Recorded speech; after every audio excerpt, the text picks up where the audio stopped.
مقدس لوکا کی انجیل 24 باب 13ویں آیت سے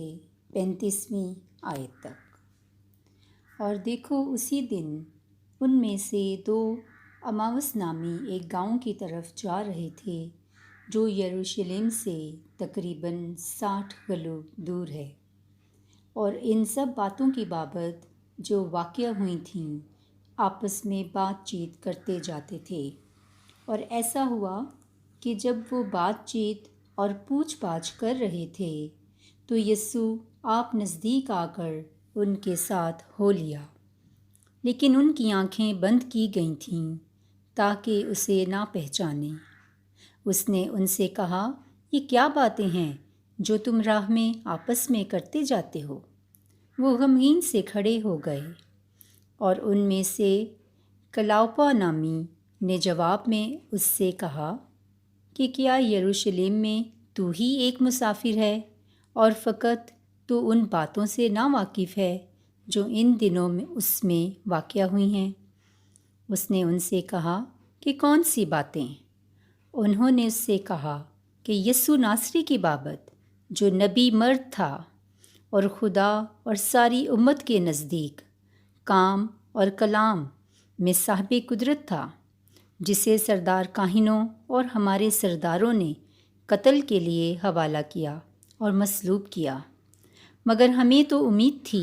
کہ یہی اسرائیل کو مخلصی دے گا۔ اور ان سب باتوں کے علاوہ ان واقعات کو آج تیسرا دن ہوا ہے، اور ہم میں سے چند عورتوں نے ہمیں حیران کر دیا ہے۔ وہ تڑکے اس کی قبر پر گئیں اور اس کی لاش کو نہ پا کر آئیں اور بولیں کہ ہم نے فرشتوں کی رویا دیکھی جو کہتے تھے کہ وہ زندہ ہے۔ اور بعض نے ہمارے ساتھیوں میں سے قبر پر جا کر جیسا کہ ان عورتوں نے کہا تھا ویسا ہی پایا، مگر اسے نہ دیکھا۔ تب اس نے ان سے کہا کہ اے نافہموں اور نبیوں کی سب باتوں کے ماننے میں سست اعتقادو، کیا ضرور نہ تھا کہ المسیح یہ دکھ اٹھائے اور اسی طرح اپنے جلال میں داخل ہو؟ اور تورات موسیٰ اور سب صحائف انبیاء سے شروع کر کے سب نوشتوں میں جتنی باتیں اس کے حق میں لکھی ہوئی ہیں انہیں سمجھا دیں۔ اتنے میں وہ اس گاؤں کے نزدیک پہنچ گئے جہاں وہ جاتے تھے، اور اس کے اتوار سے ایسا معلوم ہوا گویا کہ وہ آگے بڑھنا چاہتا ہے۔ تب انہوں نے یہ کہہ کر اسے باصرار روکا کہ ہمارے ساتھ رہ، کیونکہ شام ہونے لگی ہے اور دن بہت ڈھل گیا ہے۔ بس وہ اندر گیا تاکہ ان کے ساتھ رہے، اور ایسا ہوا کہ جب وہ ان کے ساتھ کھانا کھانے بیٹھا تو اس نے روٹی لے کر برکت چاہی اور توڑ کر انہیں دینے لگا۔ اس پر ان کی آنکھیں کھل گئیں اور انہوں نے اسے پہچان لیا، اور وہ ان کی نظر سے غائب ہو گیا۔ اور انہوں نے آپس میں کہا کہ جب راہ میں وہ ہم سے باتیں کرتا اور ہمارے لیے نوشتوں کو منکشف کرتا تھا تو کیا ہمارا دل پرجوش نہ ہو گیا تھا؟ اور اسی گھڑی اٹھ کر وہ یروشلم کو واپس گئے اور ان 11 اور ان کے ساتھیوں کو اکٹھا پایا، اور وہ یہ کہہ رہے تھے کہ خداوند سچ مچ جی اٹھا ہے اور شمعون کو دکھائی دیا ہے۔ تب انہوں نے سب کچھ بیان کیا کہ راہ میں کیا کیا ہوا اور کیوں کر انہوں نے اسے روٹی توڑنے کے وقت پہچانا۔ پاک کلام کے پڑھے اور سنے جانے پر خداوند کی برکت ہو۔ جی ہاں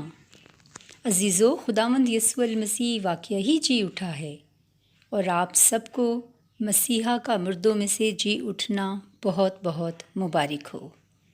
عزیزو، آج کی انجیل مقدس میں ہم نے سنا کہ خداوند یسوع المسیح کیسے اپنے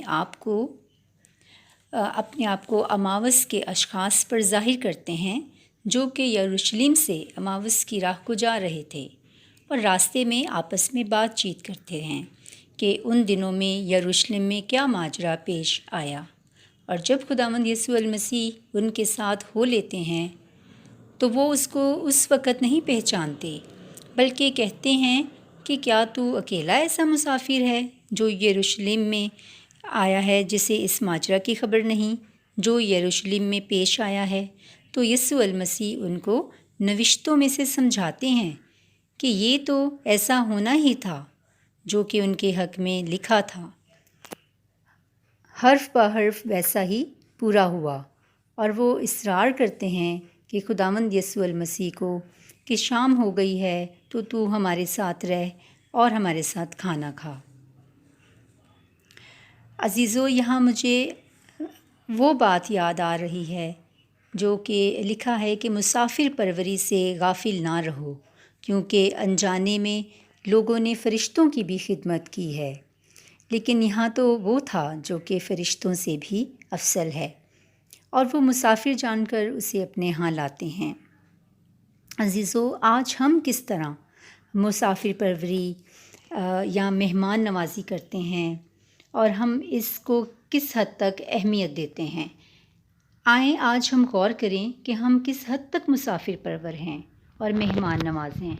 عزیزو، جی اٹھا مسیحا آج بھی اپنے آپ کو دیگر عام اشخاص پر اور مجھ پر، آپ پر مختلف طریقوں سے ظاہر کرنا چاہتا ہے، لیکن ہم اسے موقع ہی نہیں دیتے۔ ہم راستے میں ہی، یعنی اس دنیا کی بھول بھلائیوں میں اس قدر گم یا مگن ہوتے ہیں، اور ہماری دنیاوی اور دنیا داری کی بات چیت ہی جاری رہتی ہے، اور ہم کبھی ان واقعات پر نہ زیادہ دھیان و گیان کرتے ہیں اور نہ ہی غور کرتے ہیں، لیکن وہ ہمارے سامنے سے ایسے ہی عام مسافر کی طرح گزر جاتا ہے۔ اسی طرح باپ ابراہیم نے بھی مسافر پروری میں در حقیقت خدا کے فرشتوں کی خدمت کی، اور جب بزرگ باپ ابراہیم انہیں اپنے ہاں لاتے ہیں تو وہ ان کو اولاد کی بڑی خوشی کی خبر دیتے ہیں۔ عزیزو، آج بھی مسافر پروری سے غافل نہیں رہنا چاہیے۔ آج بھی ہم لوگوں کو ڈھونڈنا چاہیے کہ جی اٹھا مسیحا آج ہم پر کس طرح اپنے آپ کو ظاہر کرتا ہے، اور جب یہ دونوں اشخاص بھی اس بھید کو جان لیتے ہیں جو مسیحا ان پر ظاہر کرتے ہیں، اور روٹی توڑتے وقت خداوند یسوع مسیح اپنے آپ کو ان پر ظاہر کرتے ہیں، اور جیسے ہی وہ جان لیتے ہیں تو میرے عزیزو وہ اس بھید اور مکاشفہ کو صرف اپنے تک ہی محدود نہیں رکھتے، بلکہ کہتے ہیں کہ آؤ ہم یروشلم کو واپس چلیں اور اس بھید اور خوشخبری کی منادی کو دوسروں تک پہنچائیں۔ عزیزو، آج ہم بھی ان شاگردوں کی مانند جو جوش سے بھرے ہوئے تھے اور جی اٹھے مسیحا کے مکاشفہ اور بھید کو دوسروں تک پہنچانے میں سرگرم ہوئے، اور یہ دونوں اپنے آپ سے عہد کرتے ہیں کہ آؤ ہم واپس جائیں، ہم یروشلم کو واپس جائیں اور یہ پیغام اور یہ خوشخبری ان عام لوگوں تک بھی پہنچائیں۔ اور یہ سارے واقعہ اور ماجرا کے ہونے کے بعد اماوس کو واپس لوٹ جاتے ہیں، اور خداوند اپنے منصوبے اور مقصد کو جو وہ ان پر ظاہر کرتا ہے آج وہ آپ پر اور مجھ پر بھی ظاہر کرنا چاہتا ہے، اور عام لوگوں کی طرح جس طرح ہم اس بھید اور خوشخبری کے منادی کو جس طرح سے ہم سنتے ہیں اس کو دوسروں تک بھی پہنچائیں۔ خداوند اپنے منصوبے اور مقصد کے لیے عام لوگوں کو چنتا ہے اور ان کو سکھاتا ہے تاکہ وہ جی اٹھے مسیحا کی خوشخبری کو دوسروں تک پہنچائیں۔ خداوند آپ کو اور مجھے ان بھیدوں کو دوسروں تک پہنچانے کی توفیق عطا فرمائے۔ آمین۔